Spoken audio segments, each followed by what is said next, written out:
On the vitrified sands left by the nuclear blast, Private Miller's chemical suit began to peel off 5 meters away from me. The lead-lined rubber aged visibly, webbed with cracks that spread across its surface, flaking off in chunks.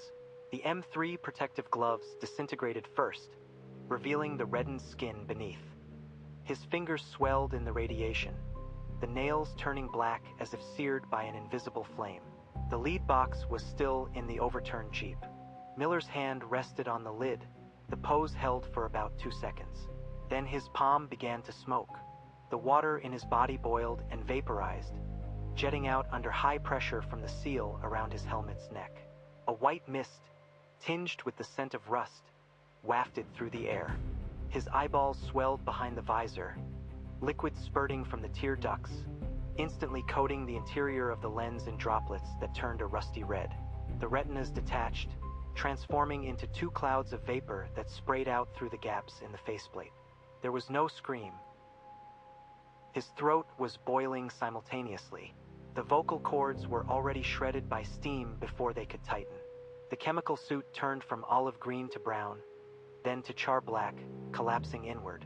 The helmet was pressed into his chest by an unseen force, the shoulder blades piercing through the rubber, exposed to the air for half a second before carbonizing, breaking, and turning to powder. The man crumpled like a wrung-out wet cloth, his volume reduced by half. All that remained was a charred, half-man-sized form, hunched over, maintaining the bent posture from in front of the Jeep. The curvature of his finger joints was precisely replicated. The charred surface glowed with the faint light of embers, like newly extinguished charcoal. All this happened before I could shout, "Take cover!" 20 yards behind him, the ground was a vast expanse of vitrified sand, left with radial cracks from the blast wave. On the black glass surface, 5 humanoid figures were reflected. Complete, towering, they moved steadily toward us. They did not swing their arms or step forward. Their feet slid along the ground, advancing frame by frame. Each time they moved about half a meter, they paused, and during these pauses, carbonized fragments flaked off their bodies, spinning and falling to the glassy surface with a metallic chime. I had been on a recovery mission in the Nevada test site for 73 hours when I first saw the figures walking from the blast center. 3 days earlier, the 1,000-ton underground nuclear test codenamed Sediment had miscalculated its yield, causing a venting. Radioactive fallout covered a 3-mile radius of the desert. A 12-man chemical recovery team was urgently deployed to the edge of the hot zone, tasked with retrieving all the lead box recorders containing experimental data before the Soviet satellites passed overhead. The truck remained at a distance where the radiation levels were relatively safe, and we entered the final 2 miles on foot. I was the sergeant of this team, Geiger. The channel was filled with the physicist Carter's voice, who remained in the command vehicle at the rear, monitoring the radiation field through our radio signals. He reported a data point. The gamma-ray readings in the blast center were 20 times higher than the predictive models, and all electronic devices would be instantly fried in the core area. We relied on the M3 chemical suits with their thick lead-line layers and handheld Geiger counters. After Miller was assimilated, the communication channel was filled with breathing sounds and the continuous, sharp clicks of the Geiger counters. Carter said one thing: "Ignore the instruments. Report the entities you see. Their radiation readings are spiking. They are sensing you." I did not follow that order. I cut off the transmission and signaled the remaining 6 scattered team members to converge on me. Venturing deeper into the blast center to confirm the entities was a death sentence. After retreating about 50 meters to the west, the frequency of the Geiger counter's clicks began to change. The previously random screeches formed a pulsing rhythm, each pulse precisely matching the intervals between the movements of the 5 figures in the distance. With each frame of their advance, our Geiger counters emitted a sharper, more piercing click. The radiation was no longer a constant environmental factor, but a carrier wave of some kind of detection. The figures did not pursue us. They began a fixed routine in place. One bent over, one turned around, the movements not exceeding a meter, repeated in a loop. As we retreated, Corporal Howard passed by an M48 tank that had been flattened by the blast. His boot sole stepped on a dark green stone, fully vitrified, beside the turret. The brittle sound of shattering glass exploded in the silent wasteland. The heads of the 5 figures turned in unison toward the source of the sound. In that moment, we saw their fronts. From the forehead, countless strands of solidified black material hung down, like stalactites formed from cooled asphalt. The eye sockets were 2 continuously inward collapsing voids, their edges flickering with dark red embers, absorbing the surrounding light without any reflection on the visors. They moved. 5 scorched figures ceased their fixed, repetitive movements. After completing a head turn, their bodies pivoted outward at the elbows and knees, the spine bending into an impossible angle that defied human joint limits. Then the movement began. The method of movement was entirely different. Before the sound source triggered, they had moved in a frame-by-frame translation, each step covering half a meter. Now, a bluish-purple glow erupted from their spinal regions, ionizing air molecules the instant they touched the scorched surface, leaving 3 parallel trails of Cherenkov radiation in their wake. The nearest figure covered 20 yards in 3 frames, advancing to Howard's front. The image trailed, the end of the residual image still lingering on the vitrified sand, while the front had already executed its first attack. Howard pulled the trigger as he visually captured the displacement. His M14 rifle fired a 3-round burst. The 7.62mm NATO standard rounds exited the barrel at an initial velocity of 850 meters per second, their trajectory ending at the center of the chest of the figure leading the charge. The first bullet made contact with the scorched surface. Upon impact, the bullet lost all its kinetic energy, embedding itself firmly into the scorched surface. The copper jacket turned from a metallic sheen to a dark red within a tenth of a second, then to a bright orange, like iron heated to its critical point. The bullet embedded itself about 3 centimeters into the surface and stopped. The jacket material visibly diffused into the scorched substance, spreading like mercury on paper. The second and third bullets repeated the process.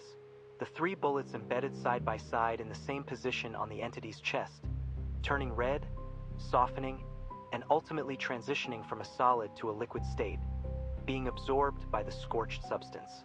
After the absorption, the surface returned to its original state, showing no scars, no delay.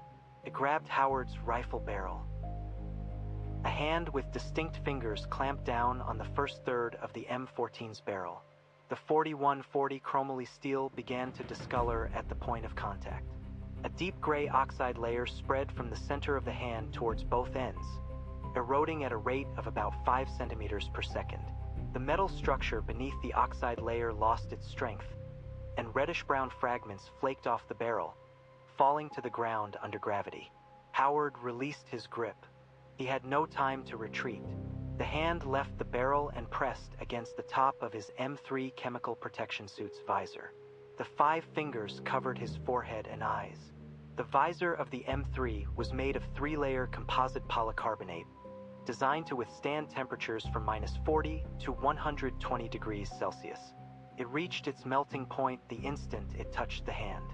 The visor did not shatter. It softened and caved inward. The rate of caving was controlled, each stage visible. Simultaneously, the rubber seal of the helmet aged. Cracks that would normally take hundreds of hours to appear in a radiation field formed within 3 seconds. The seal lost its elasticity, contracted, and fell away from the helmet's base. The helmet's shell began to collapse inward. Howard's skull was caving in from the brow ridge, the sutures of the parietal and temporal bones separating and overlapping under an invisible but immense pressure. His facial soft tissues were simultaneously losing moisture. His lips retracted and cracked, revealing his gums, the enamel shattering into white powder from the heat.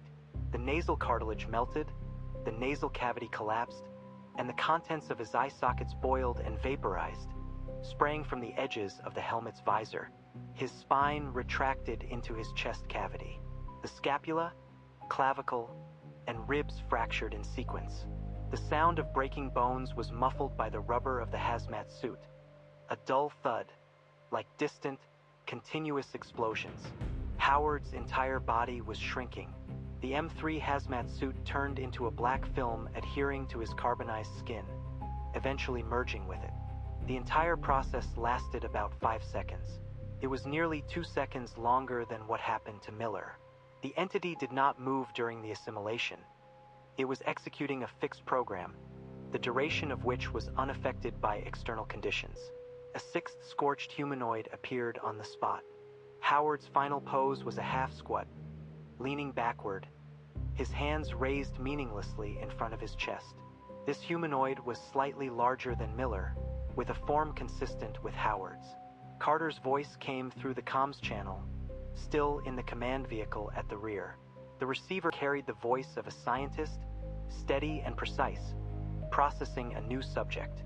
Fourth Squad, your gamma reading spiked when Howard was attacked. The spike waveform is highly correlated with the entity's movement trigger. Their attack behavior is targeted, repeat, targeted. It's not a group hunt. The primary attacker assimilates while the others remain on standby. They are following some kind of rule. This rule can be observed and categorized. Carter's audio track played in sync with the events unfolding on the ground. Are you listening? This is extremely valuable first-hand observational data.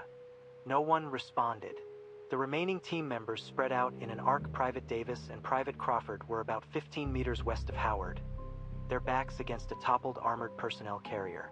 Sergeant Holt was to my left, roughly 8 meters away. 4 of us against 5 figures, no sense in firepower.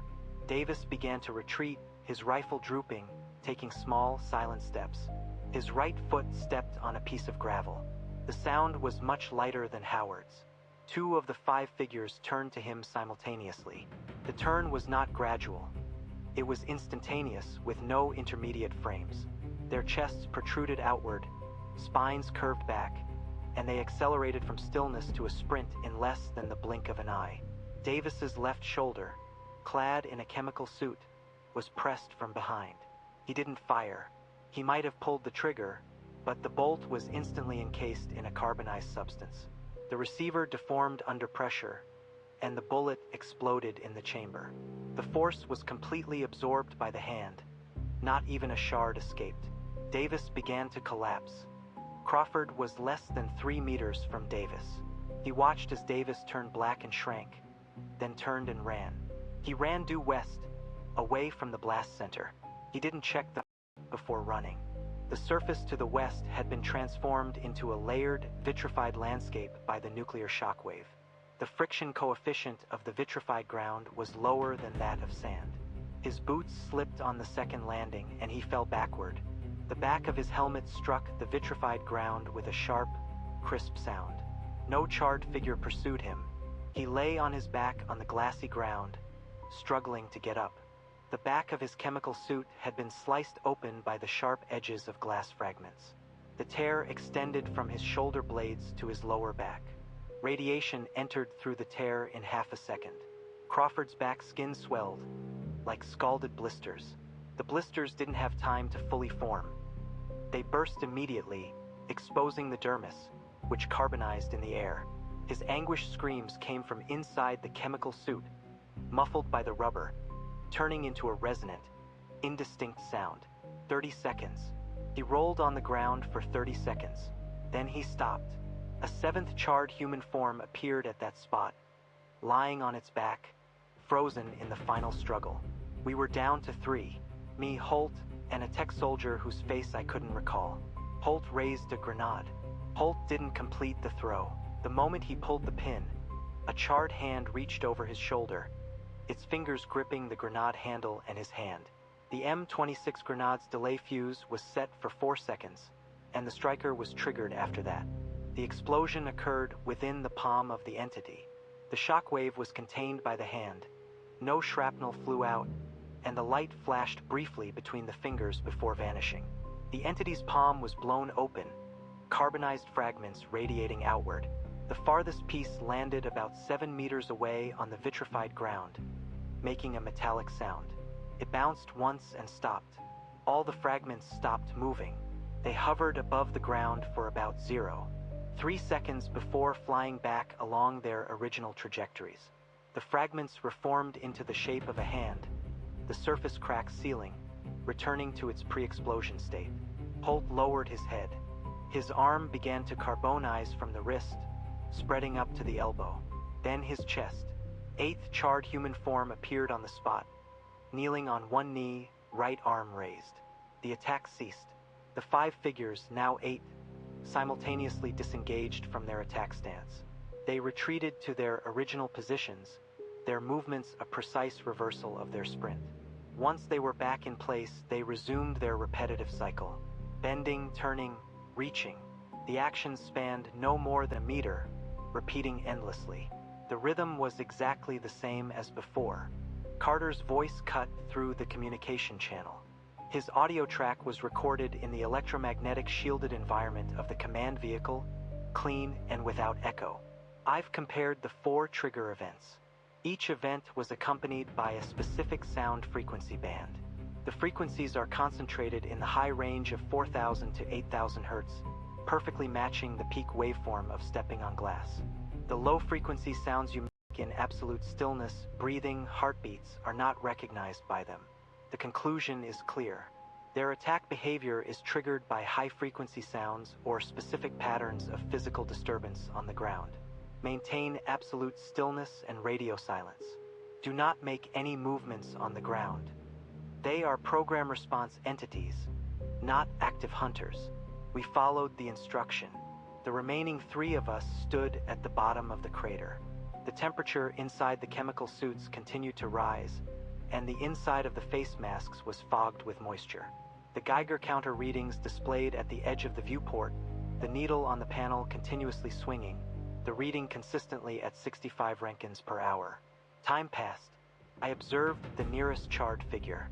By the 13th bend in its loop, the time it took to complete the motion had shortened by about 0. 3 seconds. On the 14th, another 0. 3 seconds.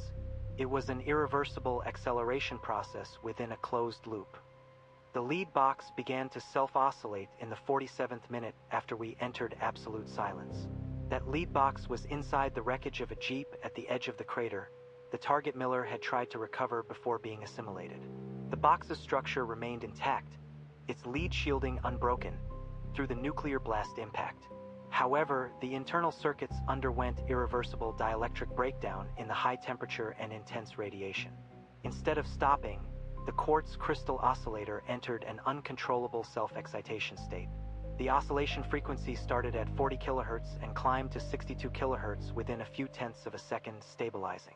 The sound waves penetrated the lead box walls, pierced the mangled steel plates of the Jeep, and spread over the vitrified sand. The air temperature in the region traversed by the sound waves rose by about 3 degrees. The needle on the Geiger counter jumped once. The movements of the 8 charred figures reset to 0 at the same microsecond. Those bending remained bent. Those turning remained turned. Outstretched hands hovered in the air. The loop was interrupted. Their sternums bulged outward, and vertical cracks appeared on the charred surfaces, extending from the clavicles down to the xiphoid processes. The cracks were not passive tears, but were pushed outward from within. The 2 symmetrical walls of the cavity opened outward along the spine, exposing a void of indeterminate depth. The interior of the cavity did not reflect any light. My visor's panel automatically adjusted the light intake, but could not register any depth information. The radiation reading pointing at this cavity jumped by an order of magnitude on the counter. The carbonized material at the edges of the cavity continued to flake off, but the fragments did not scatter outward. Instead, they fell inward, captured and accelerated by the cavity's own gravitational field. 8 cavities simultaneously erupted with particle streams. No light, pure gamma rays and neutron pulses radiated outward from the cavities. Air molecules ionized along the path of the particle streams, emitting a faint blue-violet glow. The glow was only present at the edges of the particle streams. The core remained completely invisible. My counter emitted a continuous scream. The needle slammed into the upper limit of the scale. The particle streams did not hit us directly. They passed about 40 centimeters from our bodies, and their target was not us. It was the lead box emitting the high-frequency wail. The shielding of the lead box failed in the first millisecond of contact with the particle streams. Lead, a dense metal at room temperature, captured neutrons under this intensity of neutron flux, transforming into isotopes and then decaying. The metal underwent a phase change. Solid lead liquefied and poured from the box's seams, flowing onto the vitrified ground, solidifying into irregular silver-gray sheets. The internal circuits were exposed to the air.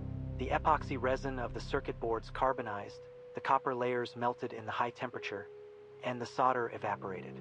The self-oscillation ceased only after the circuit was completely disintegrated. The sound vanished, but the particle streams did not. The 8 cavities adjusted their radiation angles.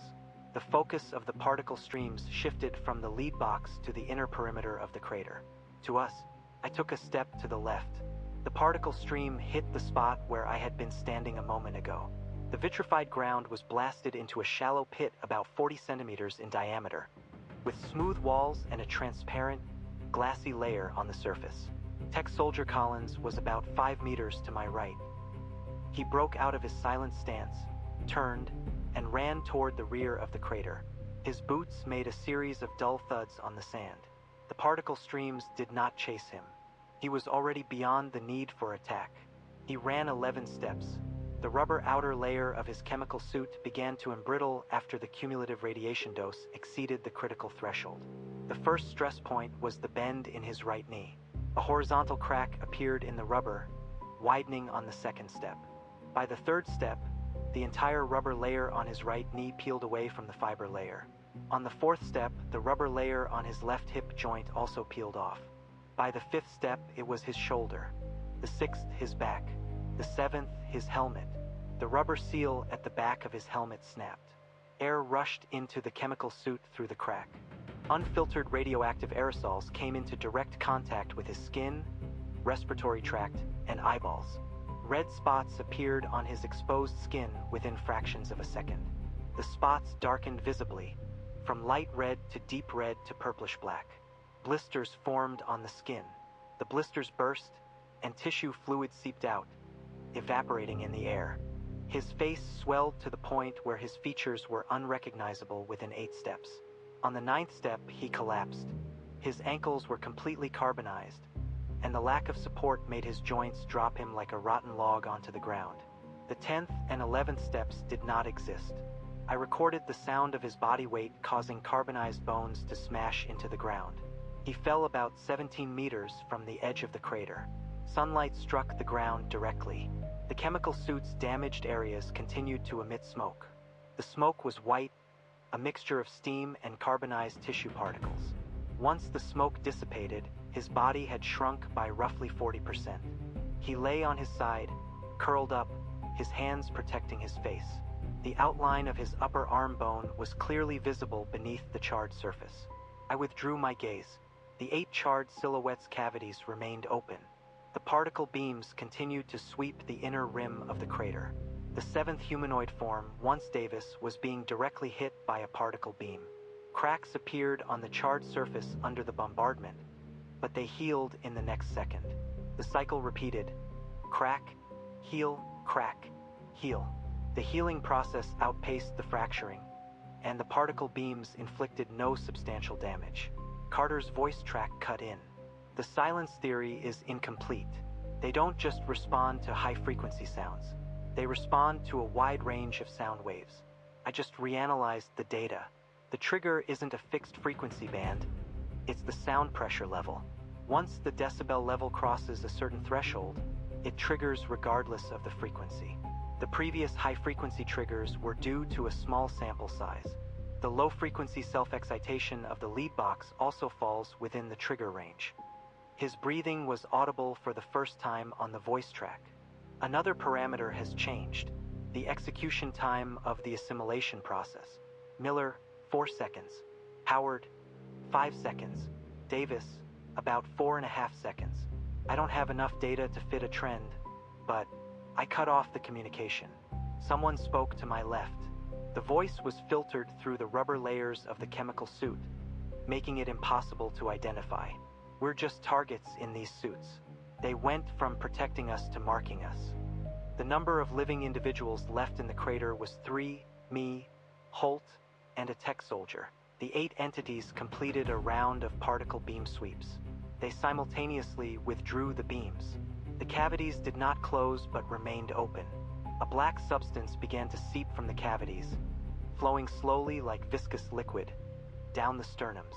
Upon contact with the air, the liquid solidified into a new layer of charred material, layering over their bodies. They trod across the sand, leaving boot prints of the same depth and outline as human feet. Each step left a trail of charred residue, which cooled in the air and turned into a small patch of black, glassy material on the sand. The particle beams began to recharge within the cavities. The sound of energy accumulation was beyond the range of human hearing, but my counter needle swung violently in silence. This time, there was no sound wave to trigger it. The commander's death occurred 17 seconds after the particle beams started recharging. He pulled the second M26 grenade from the pocket on his lieutenant's uniform. The metallic scraping sound of the pin being pulled was amplified inside the chemical suit. His arm raised from his waist, the throwing motion incomplete, when a charred hand reached over his right shoulder, fingers gripping the grenade. The action was identical to when Holt was assimilated. The lieutenant did not let go. With his left hand, he drew the M1911 pistol from his waist and pressed the barrel against the elbow joint of the entity's arm, emptying the magazine. 7.45 caliber rounds embedded in the charred surface, turning red, softening, and being absorbed within a tenth of a second. The grenade detonated. The shockwaves severed the entity's hand, sending carbonized fragments radiating outward, bouncing on the glassy ground. The fragments paused for about 0.3 seconds before retracing their paths. The lieutenant's body was directly in the path of the returning fragments. They did not deviate, piercing through his chemical suit and chest cavity, carrying a significant amount of carbonized tissue back to the entity's arm. The fragments of both the lieutenant and the entity were intermingled. The lieutenant began to collapse from his right arm, the grenade handle still wedged between his carbonized finger bones. A ninth charred humanoid form appeared on the spot. Someone spoke over the radio. It was Carter. His voice track was no longer steady, his speech rate increasing from about 120 words per minute to about 180. You need to remain silent. Repeat, remain silent. The assimilation process is irreversible, but you can... Another voice cut in. It was Holt. His voice, muffled by the chemical suit, was flat and even. Dr. Carter, we started with 12. Miller, Howard, Davis, Crawford, Collins. Now add the lieutenant. Do the numbers add up for you? Carter did not respond. Holt continued. Your sound wave theory said we were invisible. The lead box made a noise, you said it was the sound pressure level. Now they're recharging the particle beams without any sound. What's your next theory? The channel was silent for about 4 seconds. Carter's response was drowned out by another voice. It was the tech soldier Gillespie. Inside the chemical suit, he began to emit a continuous high-frequency sound. A laugh, his vocal cords losing control under extreme pressure, producing a vibration that oscillated between a sob and a hiss. The laughter lasted about 12 seconds. Then he undid the front clasp of his suit. The M3 chemical suit's chest clasp is a metal lock that requires a 90-degree turn to unlock. He turned it. Holt grabbed his wrist. The two men began to grapple. Boots dragged through the sand, creating a continuous, dull thud that exceeded the sound pressure of the previous glass stepping incident. The particle stream did not activate. The cavities remained open, unresponsive to the physical struggle. Their trigger mechanism was being recalibrated. Gillespie's left hand broke free and completed the chest clasp unlock. The suit seal failed the moment the clasp loosened. Air rushed in through the chest gap, exposing his skin to radiation. Red spots appeared after about 0.3 seconds, spreading outward from his chest. He tore off his mask. The crisp sound of the rubber tearing as the mask detached from the helmet base was unmistakable. He stared directly at the closest charred figure. His eyes liquefied in about 1 second. He fell. A 10th charred figure appeared in the same spot, lying on its back with hands still grasping at the mask. 2 people remained. Me, Holt. A new voice came over the radio. It was someone else from the command vehicle in the rear, not Carter. The voice was low and tense. They will all die there. Shut up. The channel isn't encrypted. Then silence. Holt turned to me. His face, obscured by the chemical suit's mask, was indistinct. The needle on the dosimeter at his left chest fluctuated, the dial flashing as he turned. The accumulated radiation dose was nearing the lethal threshold. He spoke. "You haven't moved since then. What are you looking at?" I didn't answer. I was counting. From the first sound wave trigger to now, I had recorded the movement patterns of all entities, their sprint paths, return paths, the distribution of their repetitive actions, the direction of their bodies when the cavities opened, the angles of the particle stream sweep. I compared this data with the terrain around the craters. The comparison was conclusive. They never entered the area with the highest degree of vitrification. The shock wave had created radial cracks around the blast center, like the spokes of a wheel. The distribution of the vitrified sand was related to the angles of these cracks. Each movement of the entities precisely avoided specific arc-shaped bands on the vitrified ground. These arcs corresponded to the main propagation directions of the shock wave during the nuclear explosion. Their repetitive actions were not random. The stooped posture matched the height of a window in a concrete observation station that had been destroyed within the crater. The turning angles aligned with the tangential directions of the expanding fireball during the nuclear blast. The reaching motions pointed toward the blast center. They were reliving the muscle memory of the final moments before the nuclear explosion. Each figure's movement was frozen in a specific spatial coordinate, with the origin at the blast center. The acceleration of the repetitive cycle was a reverse engineering process. They were using the feedback data from every sound and movement we made to calibrate their action cycle, approaching the initial coordinates. Once calibrated, they would disable the trigger response and execute the final program. "Holt," he responded. "Stay behind me. Step exactly in my footprints." "No deviación." I chose a direction directly toward the blast center. A path of least vitrification ran through the crater's ground. Here, the radial cracks intersected the least, and the sand beneath retained a powdery structure. On either side, smooth, vitrified rock layers reflected the images of our chemical suits. Holt followed behind me. His footsteps created a slight echo on the glassy surfaces of the path, but the sound pressure remained below the trigger threshold. The cavities did not turn toward us. After about 3 minutes of walking, we emerged from the crater. Directly ahead was the target point, the coordinates of the simulated nuclear test target, now a massive bowl-shaped glass pit. The edge of the bowl rose upward, while the center dipped inward. The surface was a smooth, glossy curve of deep brown and black. Carter's voice cut in again. "Your direction is the blast center. Repeat, your direction is directly toward the blast center. The radiation intensity there is 10 times higher than the periphery. 1,200 Röntgens per hour. You will die within 15 minutes of entering the bowl-shaped basin. The chemical suits won't last more than 30 minutes at that dose." I opened the communication channel and sent a message. "They come from that position. The mother is at the bottom of the bowl." I closed the channel. Holt didn't speak. He continued to follow me, stepping precisely in my footprints, not a single step off. The edge of the bowl-shaped basin was about 150 meters ahead. In the distance behind us, the 8 charred figures ceased their repetitive actions. They withdrew from their positions and formed a column. The cavities remained open. The particle streams no longer swept but pointed directly toward the bowl-shaped basin. They followed us from about 200 meters away, their movement reverting to the initial frame-by-frame translation. Each step left a charred footprint in the sand, parallel to our path. No attack was triggered. They followed us deeper in. The rim of the bowl-shaped basin sloped downward at a 15-degree angle. The first step of my boot onto the vitrified surface felt markedly different from sand.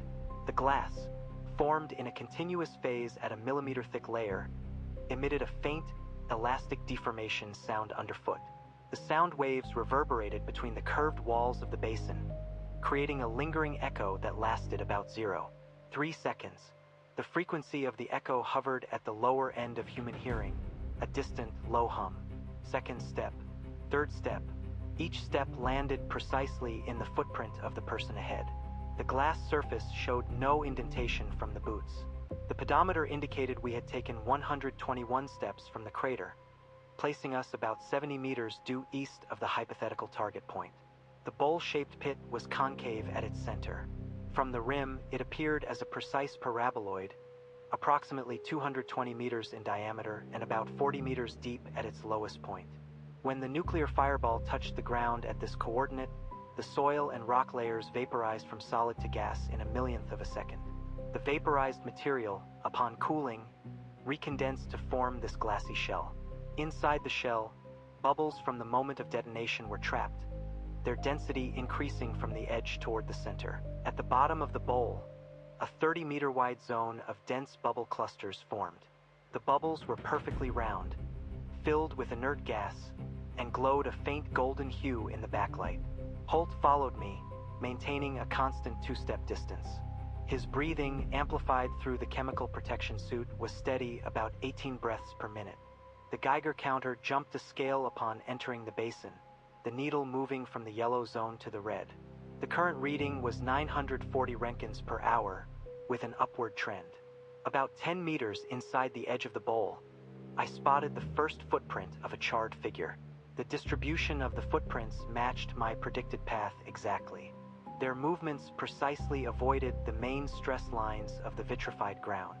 These lines radiated outward from the blast center, forming a subtle, curved ridge visible on the inner walls of the basin. The glass inside the ridge was denser, with a slightly different refractive index than the surrounding areas. Under the polarized filter of my visor, this difference appeared as a dark line. We followed this dark line downward. 21st step. The angle of the glass ground suddenly increased to 23 degrees. I adjusted my stride, shortening each step to about 30% of its usual length. Holt synchronized his steps, his footfall remaining steady. 35th step. The bubble-dense area at the bottom of the bowl began to dominate my field of view. Under the backlight, the bubbles were arranged in a scale-like pattern, each a sealed microcavity with walls about 0.2 millimeters thick. The bubbles contained no radiation sources. The directional probe of the Geiger counter indicated that the radiation peak came from the exact center of the bowl. There, a region of glass deviated from the density gradient of the bubble clusters. The bubbles ceased to appear, forming a 5-meter-wide area of completely transparent glass. Inside this transparent area was an entity. It was translucent. The charred black was not its color. The surface had no color. Light refracted through its outline, the angle of refraction constantly shifting with no fixed index. The image processing unit in my visor struggled to focus on its surface, repeatedly losing and regaining focus. My pupils adjusted the light intake, yielding a vision of shifting prism colors. From one angle, it was transparent, allowing me to see the bubbles behind it in the glass layer. From another, its surface shimmered with iridescent patterns similar to those of bismuth oxide crystals, patterns that vanished in the next instant, replaced by a sense of depth. It was in a crouched, human-like posture, about 3 times the volume of a typical charred figure. It stood about 5 meters tall, kneeling with its spine curved forward and forehead nearly touching the glass ground. Its arms were folded in front of its chest, palms facing upward, fingers slightly curved, tips almost touching to form a closed ring. The posture matched the standard kneeling position for shock resistance training in the nuclear test site's protective shelters. This posture was permanently fixed. Its surface showed no signs of carbonization or peeling. No embers glowed, no cyclical movements. It was absolutely still. The stillness was not measured in minutes or hours. From the moment of the nuclear detonation to now, approximately 76 hours, it had not moved a single frame from this coordinate. The Geiger counter's needle hit the upper limit. At the end of the scale, where it read 2,000 Roentgens per hour, the needle was blocked by the mechanical stop, trembling slightly. The actual radiation level was unreadable. The radiation dosimeter in my chemical protection suit spiked on the digital display, the cumulative dose increasing at an untraceable rate. Holt stopped behind me. His counter echoed in sync. "This is the mother," His voice created an echo within the basin walls. The echo lasted over a second, a low hum layered with mid-frequency reflections. The sound pressure focused on the parabolic walls, converging at the coordinates of the mother. The mother showed no reaction. Far to the rear, 8 charred figures halted simultaneously at the edge of the basin. They didn't enter the basin. They formed a crescent-shaped line at the perimeter, evenly spaced, their hollow cavities remaining open. The particle streams they emitted were uniformly directed, all converging on the entity. They did not return to their point of origin. The lead box began to vibrate. The nylon webbing of the straps holding the lead box to my back started to rub against the outer rubber layer of my chemical suit when the vibration frequency exceeded a certain threshold, producing a faint, rustling sound. The internal circuitry of the lead box had completely shut down upon reaching the bowl's bottom, but the sodium iodide scintillation crystals at its core had been activated. This device was designed to unidirectionally record the instantaneous radiation waveform during a nuclear explosion, with no reverse operation mode. It began to function spontaneously in an environment where gamma and neutron flux exceeded its design limits. The vibration frequency escalated from a few times per second to dozens. The lead box's own shielding layer began to heat up, the temperature of the lead plates perceptible through the chemical suit. Hot, continuously heating. The temperature rise curve was highly positively correlated with the intensity of the radiation field in the environment. I unfastened the straps.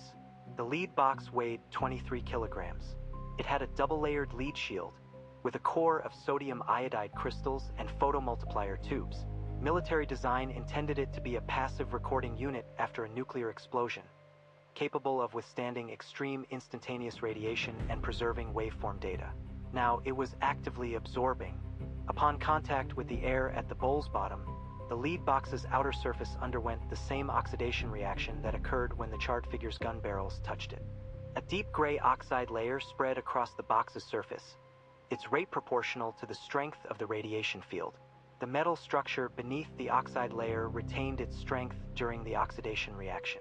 The heat generated by the absorption process was converted by the photomultiplier tubes within the crystals, maintaining the lead box's outer wall temperature at approximately 120 degrees Celsius.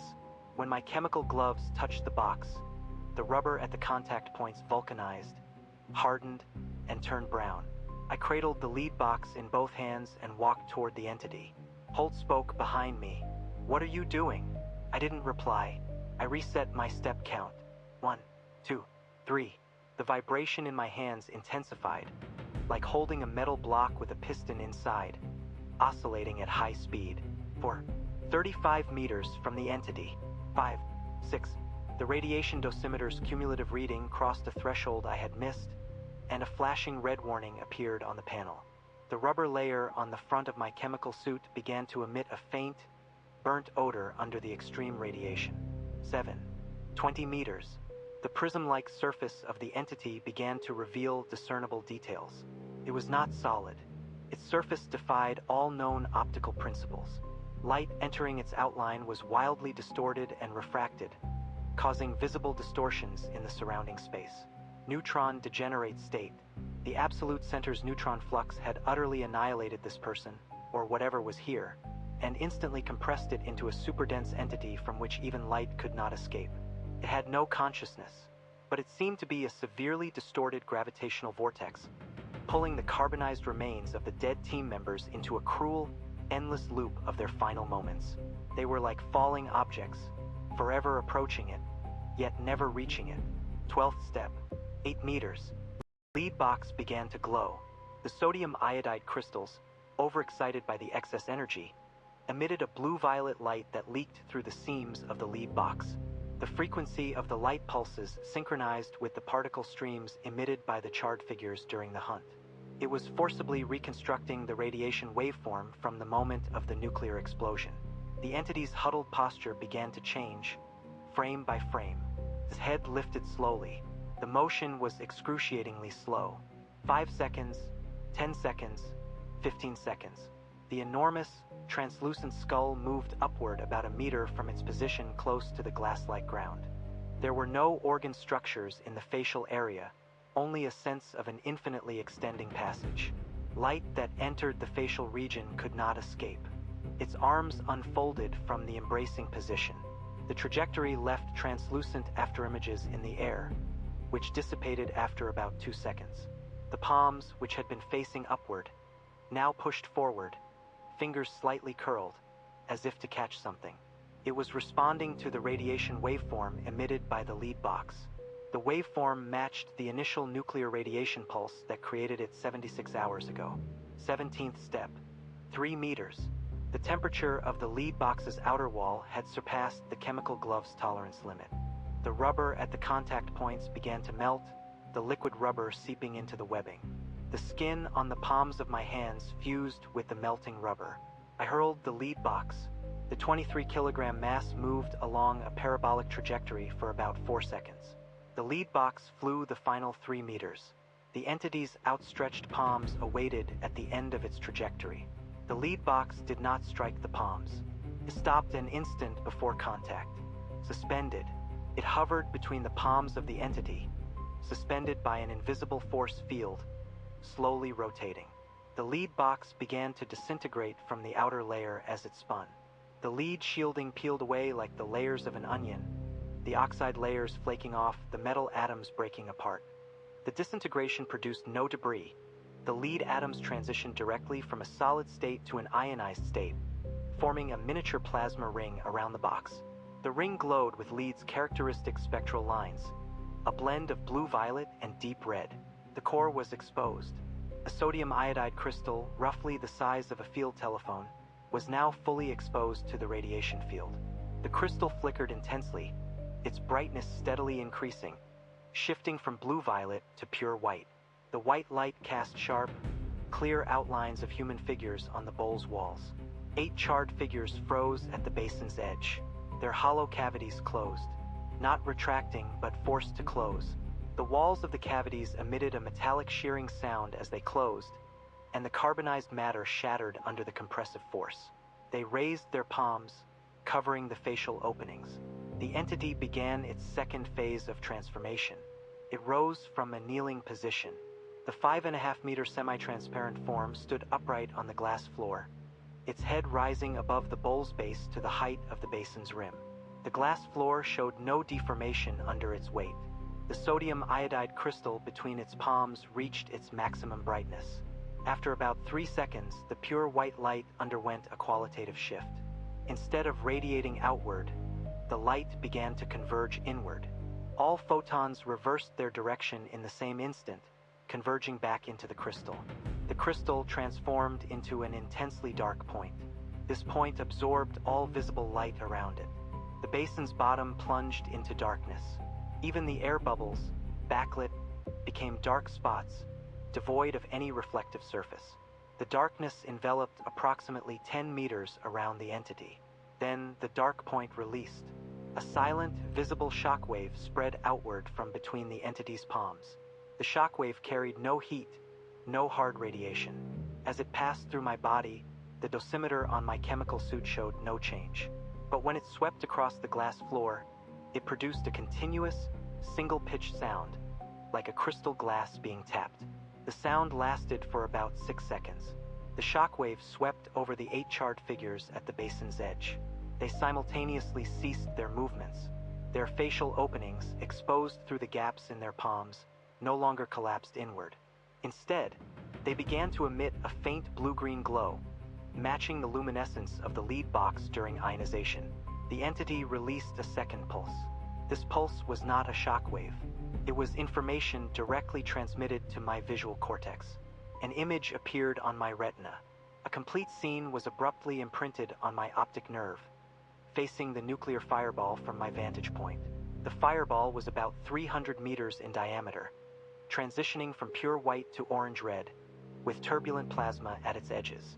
It was expanding, growing at a rate of about 300 meters per second. A bow shock of thermal radiation formed in front of the fireball, sweeping across the ground, instantly vitrifying the sand, overturning tanks, and vaporizing the surfaces of concrete bunkers. The scene froze inside the bunker. 5 figures in chemical suits stood before the observation window in various poses. One was bent over, checking equipment. Two were turning to run deeper into the bunker. One was frozen in place, staring directly at the fireball. One was crouched in the corner, arms wrapped around their knees, forehead pressed against their knees. This was the last moment before the nuclear explosion. Each movement was arrested mid-action. Then the fireball touched the bunker. The image broke. A crack abruptly split the center of the scene, identical in shape to the contour between the entity's palms as it curled. The crack lasted for about 1/10 of a second. Then everything went to zero. Vision returned. The darkness in the basin's bottom receded. Sunlight re-entered. The entity remained standing, but its transparency was diminishing. Light began to refract at a fixed angle on its surface. Its surface was transforming from semi-transparent to a milky white, approaching a solid state. This was an irreversible process. The radiation waveform from the lead box forced it to complete its internally frozen next frame. It moved 2 frames. Now it was solidifying. A series of crisp, continuous sounds came from the basin's edge.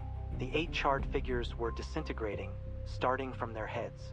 Longitudinal cracks appeared on the charred surfaces, expanding uniformly from the scalp down to the spine and branching out to the limbs. Each figure's crack pattern precisely followed the joint stress directions of their last movements in life. Once the cracks formed a grid, the carbonized matter crossed the fracture threshold and disintegrated entirely. The fragments did not scatter. They detached from the base and immediately began to weather, rotating in the air, shrinking, fading from black to dark gray to grayish white, and finally turning into fine dust that settled on the ground. The amount of dust was substantial, forming a gray serpentine layer along the basin's edge. The sound of disintegration was a continuous weathering, like a column of sand flowing through still air. The sound lasted for about 40 seconds. The wind ceased. 8 charred humanoid forms had vanished, leaving only gray ash in their place. The ash began to drift slowly in the sunlight, carried by a gentle breeze, some of it swirling into the basin and settling on the glassy surface as a thin, hazy film. The entity stood erect in the sunlight, not yet fully solidified. Its surface transparency continued to decrease, the milky white spreading from its core at a rate of about 1 centimeter per second. Eventually, it would become a matte, high-density humanoid sculpture, standing at the center of the bowl. The Geiger counter's needle was dropping, the fall visible to the naked eye. From the red zone to the yellow, then into the green. The reading stabilized at around 80 roentgens per hour, a typical level for the immediate aftermath of a nuclear detonation. Holt approached from behind, his boot heels crunching over the thin layer of dust on the glassy ground. The counter's value was now within a normal range. His dosimeter showed a lethal accumulation, but the radiation source had vanished. He could live a bit longer. He stopped to my right, his mask turned toward the entity. We watched as the massive form, still solidifying, transitioned from translucent to milky white, its surface developing a uniform, ceramic-like glaze. "It's standing," he said. I looked at my hands. The rubber palm of the chemical suit gloves had melted away, revealing the inner fibers. Lead box residue clung to the fibers, and the tips of my fingers were mildly carbonized, the blackened skin sharply delineated from the healthy tissue. Lifting my head, I saw the sky above the basin's rim was clear. The fallout from the nuclear blast had settled, and atmospheric visibility was improving. The sunlight shone directly into the bowl, the white surface of the entity unreflective, like a fine, matte glaze. In the distance behind us, the low-frequency pulse of helicopter blades cutting through the air grew louder. Carter had reported our coordinates. Rescue was on its way. The sound of the helicopter blades intensified as they reached the basin's edge. 2 UH-1 Hueys hovered above the bowl, their rotor downwash scattering the dust on the glassy ground into swirling gray clouds. A winch lowered a basket, and as I grabbed the edge, the melted rubber and congealed blood clumps inside my gloves fell away. In the base medical tent, we received iodine injections and decontamination treatments. An unnamed officer stood by my cot with a clipboard, asking 3 questions. What did you see at Ground Zero? What data did you recover? Is anyone else alive? I answered. He noted my responses, closed the clipboard, and turned to find Holt. 2 days later, I was transferred to a mainland Army hospital. Holt was in another ward, separated from me by the decontamination room. I heard him say something to a nurse before the ward door closed. All interview records were marked top secret upon archiving. I heard a line from Dr. Carter's final report: "No anomalies at ground zero. All data recovered." Of the 12 members of Alpha Recovery Team, 10 were listed as casualties. Their cause of death uniformly recorded as environmental exposure following nuclear test. Their names were not inscribed on any public memorial plaque. 5 years later, a declassified document fragment was inadvertently included in an internal compendium I was reviewing. The attachment page featured a high-altitude reconnaissance photograph taken 72 hours after the blast. The angle was directly over the bowl-shaped crater. The enlarged photo revealed the basin's bottom in detail.